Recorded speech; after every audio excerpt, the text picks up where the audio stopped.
Welcome back to Ratna life style. ముందుగా ఈరోజు పచ్చిరొయ్యలు, బీరకాయ, ఎగ్గు, దీంతో కర్రీ ఎలా చేయాలో చూద్దాం. ఇది మనకి రైస్లోకి కానీ చపాతీలోకి కానీ చాలా బాగుంటుంది. స్టవ్ మీద బాణీ పెట్టుకుని 2 స్పూన్లు ఆయిల్ వేసుకుని ఒక 2 ఉల్లిపాయలు చిన్న ముక్కలు, 4 పచ్చిమిరపకాయలు చీలుకలు నూనె బాగా కాగిన తర్వాత వేసుకుని వేయించుకోవాలి.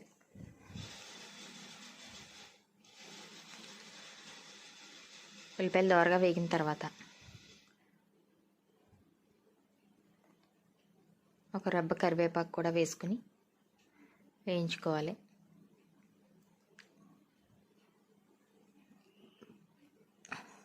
టేస్ట్ తగ్గ సాల్ట్ ముందుగానే వేసుకుంటున్నాం. ఉల్లిపాయలు బాగా మగ్గి బాగా వేగుతాయి అన్నమాట. ఉల్లిపాయలు బాగా వేగిపోయాయి. 1/2 టీ స్పూన్ పసుపు, ఉల్లిపాయలు వేగిన తర్వాత 1/2 టీ స్పూన్ పసుపు,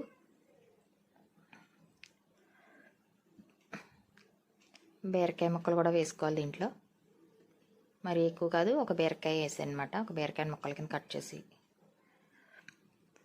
ఒక 100 గ్రాముల రొయ్యలు, ఒక బీరకాయ చిన్న ముక్కలు, 2 గుడ్లు. ఇలా చేసుకుంటే చాలా బాగుంటుంది ఫ్రెండ్స్.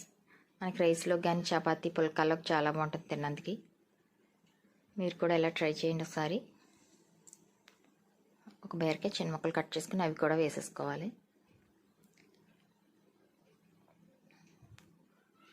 దీంట్లో వేసుకుంటే అల్లం వెల్లుల్లి పేస్ట్ వేసుకోవచ్చు కావాలనుకుంటే, లేకపోతే గరం మసాలా పౌడర్ 1 స్పూన్ వేసుకుంటే సరిపోతుంది.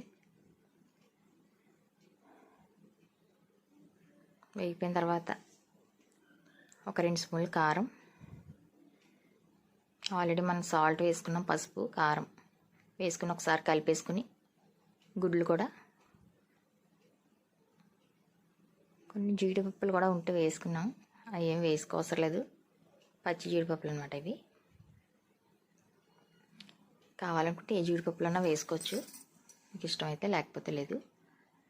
మరొకసారి కలిపేసుకున్న తర్వాత గుడ్లు దాంట్లో కొట్టేసుకోవాలి.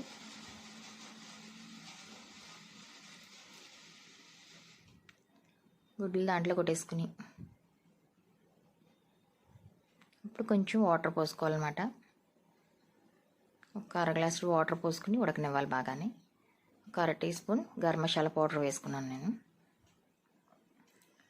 నాకైతే చాలా బాగుంది, నేను రైస్లోకి చేశాను. తింటే చాలా బాగుంది టేస్ట్.